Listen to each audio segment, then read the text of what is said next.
கிறிஸ்துவில் பிரியமானவர்களே, ஆண்டவராய் இயேசு கிறிஸ்துவின் நாமத்திலே உங்கள் யாவரையும் வாழ்த்தி ஆசீர்வதிக்கிறேன். இந்த நாளுக்கென்று தேவன் நமக்கு அருளி இருக்கிற ஜீவ வார்த்தை ஆதியாகமத்தின் புஸ்தகம் 49 அதிகாரம் 19வது வசனத்தில் இருக்கிறது. காத் என்பவன் மேல் இராணுவ கூட்டம் பாய்ந்து விழும், அவனோ முடிவிலே அதன் மேல் பாய்ந்து விழுவான். என கேட்கிற தேவனுடைய பிள்ளைகளே, ஆதியாகமம் 49:1 அதிலே பார்க்கும் பொழுது யாக்கோபு தன் குமாரர்களை அழைத்து அவர்களை பார்த்து சொல்லுகிறான், நீங்கள் கூடி வாருங்கள், கடைசி நாட்களில் உங்களுக்கு நேரிடும் காரியங்களை அறிவிப்பேன் என்று சொல்லி கடைசி நாட்களிலே சம்பவிக்க போகிற காரியங்களையும் அதை தொடர்ந்துள்ள ஆசீர்வாதமான வார்த்தைகளையும் அவர்களுக்கு எடுத்துரைத்தான். என கேட்கும் தேவனுடைய பிள்ளைகளே, அப்படியாக சொல்லப்பட்ட வார்த்தையில் தான் காத் என்பவனுக்கு சொல்லப்படும் போது இங்கே சொல்லப்பட்டிருக்கிறது, காத் என்பவன் மேல் இராணுவ கூட்டம் பாய்ந்து விழும், அவனோ முடிவிலே அதன் மேல் பாய்ந்து விழுவான். என கேட்கும் தேவனுடைய பிள்ளைகளே, அவனுடைய பிறப்பை குறித்து நாம் தியானிக்கும் போது ஆதியாகமத்தின் புஸ்தகம் 30 அதிகாரம் 11 வசனத்திலே, அப்பொழுது லேயாள் ஏராளமாகிறது என்று சொல்லி காத் என்று பெயரிட்டாள். என கேட்கிற தேவனுடைய பிள்ளைகளே, காத் என்பவனை குறித்த தேவ திட்டம் என்னமாய் இருந்தது என்று சொன்னால், அவன் ஏராளமாய் மாற வேண்டும், அவன் எண்ணிக்கை உள்ளவனாய் காணப்பட வேண்டும். அதே போலத்தான் ஆண்டவருடைய திட்டம், உங்களை குறித்த தேவ திட்டம், நீங்கள் பெருகி இருக்க வேண்டும், நீங்கள் நன்மையினால் நிறைந்திருக்க வேண்டும், நீங்கள் சம்பூர்ணம் உள்ளவர்களாய் இருக்க வேண்டும் என்பதாகத்தான் இருக்கிறது. எனவேதான் கிறிஸ்துவுக்குள்ளே நாம் பரிபூர்ணம் உள்ளவர்களாய் இருக்கிறோம் என்று வேதமே எடுத்துரைக்கிறது. என கேட்கிற தேவனுடைய பிள்ளைகளே, இங்கே சொல்லப்பட்டிருக்கிறது, ஒரு இராணுவ கூட்டம் அவன் மேல் பாய்ந்து விழுந்தது என்று சொல்லி. ஆனால் அந்த இராணுவ கூட்டத்தின் மேலும் அவனுக்கு தேவன் ஜெயத்தை தருகிறார். முடிவிலே அதன் மேல் அவன் பாய்ந்து விழுகிறான் என்று வேதம் சொல்லுகிறது.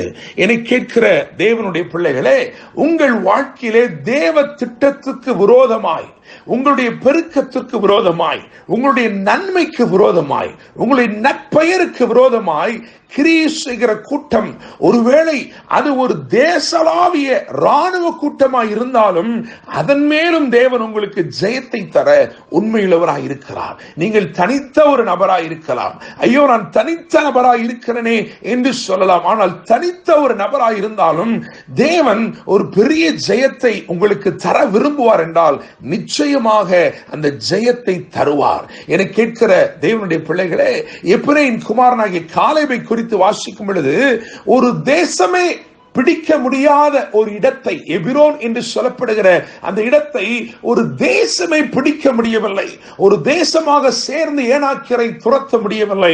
ஆனால் ஒரு தனி நபராக அவன் ஒரு பெரிய ஜெயத்தை எடுத்தான் என்று வேதத்தில் எழுதியிருக்கிறது. இங்கே காத்தை குறித்து 3 காரியங்களை நான் இந்த நாளிலே உங்களுக்கு சொல்ல விரும்புகிறேன். அவைகள் 3ஐயும் தேவன் உங்கள் வாழ்க்கையிலே அருள விரும்புகிறார். முதலாவது நான் சொல்ல விரும்புகிற காரியம், நாம் ஏற்கனவே தியானித்த இந்த பெரிய வெற்றி. தேவன் ஒரு மகத்தான வெற்றியை இந்த நாளுக்கென்று உங்களுக்கு முன் குறித்து வைத்திருக்கிறார். ஒரு இராணுவ கூட்டம் எதிர்க்கிற கூட்டம் இருக்கிறதே, அது ஒரு இராணுவ கூட்டமாயிருக்கிறது. ஆனால் இவன் தனித்து நின்று ஜெயம் எடுக்கிறான். அதைத்தான் வேதம் சொல்லுகிறது, முடிவிலே அவன் அதன் மேல் பாய்ந்து விழுவான். ஒரு ஜெயத்தை முடிவிலே தேவன் உனக்காக வைத்திருக்கிறார் தேவனுடைய பிள்ளைகளே. எனவே நிச்சயமான நம்புகிறேன், இந்த நாள் ஒரு மகத்தான வெற்றியை அருளக்கூடிய ஒரு நாளாய் இருக்கிறது. மாத்திரமல்ல, உபாகமத்தின் புஸ்தகம் 33 அதிகாரம் அதன் 20வது வசனத்தை வாசித்து பார்க்கும் பொழுது வேதம் சொல்லுகிறது, அவனுக்கு, காத் என்பவனுக்கு தேவன் விஸ்தாரமான இடத்தை கொடுக்கிறார் என்று சொல்லி, காத்துக்கு விஸ்தாரமான இடத்தை கொடுத்தவர் ஸ்தோத்திரிக்கப்படுவாராக என்று எழுதியிருக்கிறது.